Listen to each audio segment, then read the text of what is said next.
Assalamualaikum warahmatullahi wabarakatuh. Selamat datang channel rekreatif, channel inspiratif, edukatif yang sedikit tidak bermanfaat. Oke teman-teman, tadi aku baru saja menonton podcast terkait Bali Ladadia dengan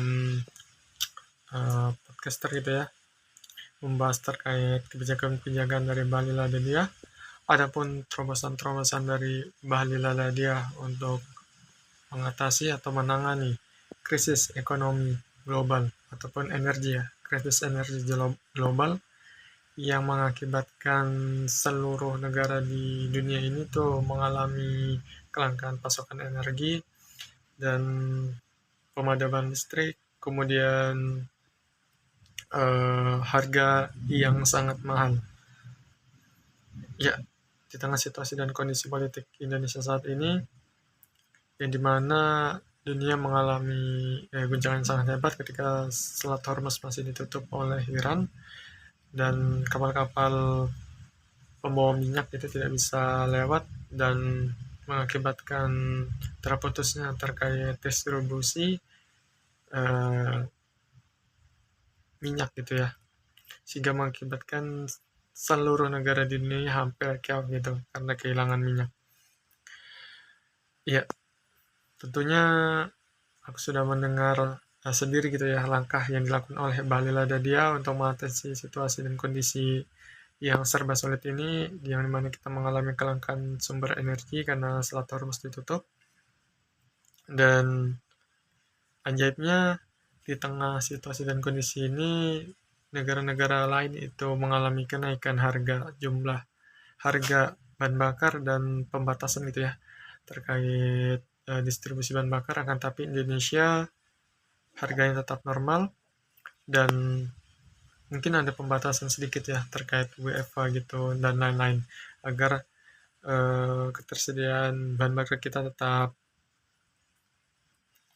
aman. Nah, strategi yang dilakukan oleh Balil yaitu yang pertama, dia mencari gitu ya negara-negara lain yang non Middle East ataupun Timur Tengah, di luar Timur Tengah gitu ya, negara-negara tetangga untuk mencari pasokan baru terkait minyak. Yang dimana sebelumnya juga Indonesia juga sudah pernah kontrak ataupun menjalin diplomatik ataupun kerjasama ya hubungan Indonesia dengan negara lain terkait kontrak minyak tersebut.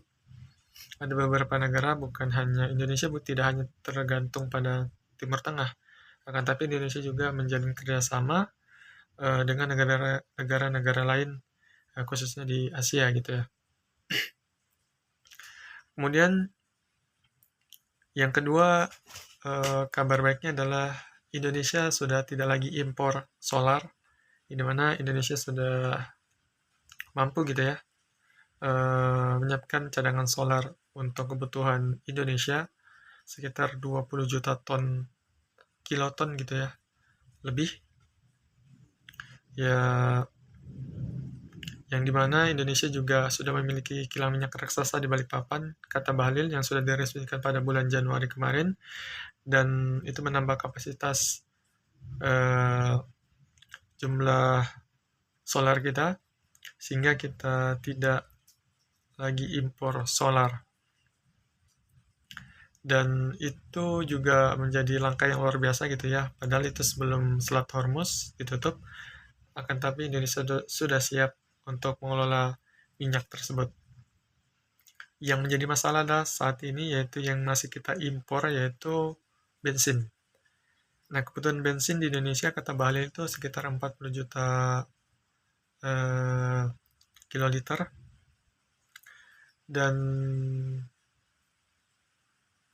itu sangat-sangat besar ya, 40 juta kiloliter itu. Akan tetapi Indonesia sudah bisa memproduksi sekitar ya 20 juta kiloliter, dan sisanya 50% lainnya itu impor dari negara-negara tetangga. Ya, salah satunya sudah sama tetangga kita ya, yang sangat dekat dengan Indonesia, negaranya kecil, yang kemarin ngirim minyak tapi balik lagi kapalnya karena ada orang yang membeli ya, atau negara lain yang beli dengan harga yang lebih tinggi, padahal itu sudah sesuai dengan kontrak, sesuai dengan tender ya. Di mana Indonesia yang memenangkan tender tersebut, kata Bahlil. Akan tapi ya gitulah, ada permainan politik di belakangnya. Kemudian Indonesia itu sebetulnya memiliki cadangan sumber daya alam seperti minyak itu yang luar biasa, karena tapi pengelolaannya itu masih minim, sehingga kebutuhan antara produksi dan kebutuhan itu jauh lebih besar kebutuhan dibandingkan produksi minyak Indonesia, sehingga Indonesia masih impor hingga saat ini. Dan itu juga menjadi ini ya, menjadi bahan evaluasi bagi kita semua, bagaimana caranya pemerintah harus bisa menciptakan kemandirian energi. Selain itu juga ada juga gas, di mana gas juga kita juga masih impor teman-teman, tidak semuanya kan, tapi sekitar 20 juta ton kah gitu. Dan Indonesia masih impor sekitar 10 juta ton gitu. Akan tetapi Bahlil juga saat ini sedang mendorong DME, yang dimana batu bara itu akan diolah menjadi gas, dan itu juga membutuhkan proses yang sangat panjang dan tidak bisa cepat. Ya tentunya itu juga menjadi ketahanan energi kita, agar kita tidak selalu impor, karena apabila gas itu langka, maka yang akan turun pertama kali yaitu emak-emak. Wih, hancur ini kalau emak-emak turun.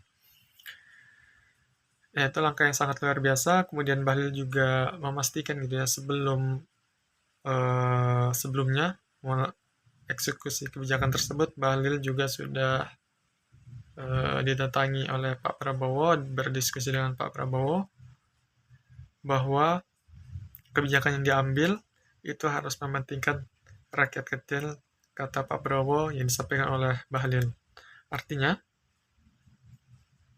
BBM ini apabila dinaikkan, maka yang akan sulit, yang lebih sulit gitu ya, orang yang akan merasakan kesulitan yang sangat besar itu rakyat kecil, sehingga pemerintah untuk menahan agar tidak menaikkan APBN ini, harga minyak ini, agar ekonomi Indonesia terus tetap berjalan. Yang kemudian juga tentunya kalau kita impor di situasi dan kondisi saat ini, di mana minyak jadi ya, bensin itu minyak jadi yang diimpor oleh Indonesia dari negara lain, itu minyak jadi teman-teman, jadi harganya sangat mahal. Ya tentunya itu membutuhkan biaya sangat besar. Biayanya dari mana?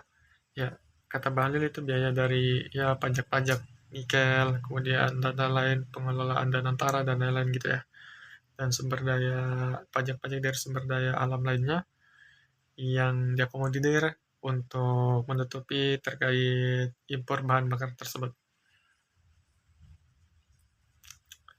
Ya, baru kali ini kita sudah melihat ya kerja keras dari pemerintah Indonesia, terutama dari Menteri SDM yang mampu menjawab tantangan yang sangat luar biasa ini akibat geopolitik global yang tidak menentu. Akan tapi Indonesia mampu berdiri dengan menstabilkan seluruh harga BBM, kecuali BBM non subsidi kali ya. Kemarin isunya ada kenaikan, dan Kanda Bahlil sangat luar biasa gitu ya untuk memperjuangkan Indonesia hingga saat ini dalam sebuah kebijakannya. Ya mungkin itu kita tidak perlu ya mendewakan atau apa, karena ya itu tugasnya gitu ya, kita mengapresiasi karena kemampuannya, karena kecerdasannya, beliau mampu menjawab tantangan saat ini. Horas.